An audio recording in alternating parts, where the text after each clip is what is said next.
ಒಂದು ದಟ್ಟವಾದ ಕಾಡು. ಆ ಕಾಡಿನಲ್ಲಿ ಹುಲಿ, ಆನೆ, ಮೊಲ ಇತ್ಯಾದಿ ಪ್ರಾಣಿಗಳು ವಾಸವಾಗಿದ್ದವು. ಒಂದು ದಿನ ಮೊಲಗಳು ಸಂತಸದಿಂದ ಹಳ್ಳದ ದಡದಲ್ಲಿ ಆಟವಾಡುತ್ತಿದ್ದವು. ಮೊಲಗಳನ್ನು ನೋಡಿದ ಹಸಿದ ಹುಲಿಯು ಅವುಗಳನ್ನು ತಿನ್ನಲು ಘರ್ಜಿಸಿತು.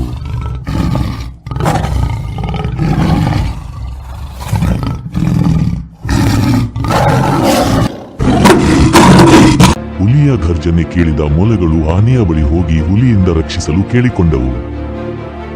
ನಮಗೆ ಸಹಾಯ ಮಾಡು ದೊಡ್ಡ ಸ್ನೇಹಿತ, ಹುಲಿ ನಮ್ಮನ್ನು ತಿನ್ನಲು ಬರುತ್ತಿದೆ. ಆಗ ಆನೆಯು ಮೊಲಗಳನ್ನು ತನ್ನ ಸೊಂಡಿಲಿನ ಸಹಾಯದಿಂದ ತನ್ನ ಬೆನ್ನಿನ ಮೇಲೆ ಏರಿ ಹೋಗುವಂತೆ ಹೇಳಿತು. ಬೇಗನೆ ನನ್ನ ಮೇಲೆ ಹತ್ತಿ, ನಾನು ನಿಮ್ಮನ್ನು ರಕ್ಷಿಸುತ್ತೇನೆ. ಮೊಲಗಳನ್ನು ಬೆನ್ನಟ್ಟಿ ಬಂದಿದ್ದ ಹುಲಿರಾಯನಿಗೆ ಆನೆಯು ತನ್ನ ಸೊಂಡಿಲಿನಿಂದ ನೀರನ್ನು ಎರಚಿತು.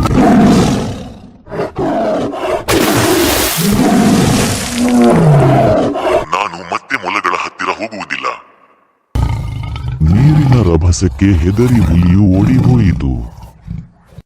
ಮೊಲಗಳು ತಮ್ಮ ಜೀವ ಉಳಿಯಿತು ಎಂದು ಸಂತೋಷಪಟ್ಟವು. ಆನೆಗೆ ಧನ್ಯವಾದ ಹೇಳಿದವು. ಧನ್ಯವಾದಗಳು ಪ್ರಿಯ ಆನೆ, ನೀನು ನಮಗೆ ಜೀವ ಉಳಿಸಿದೀಯಾ.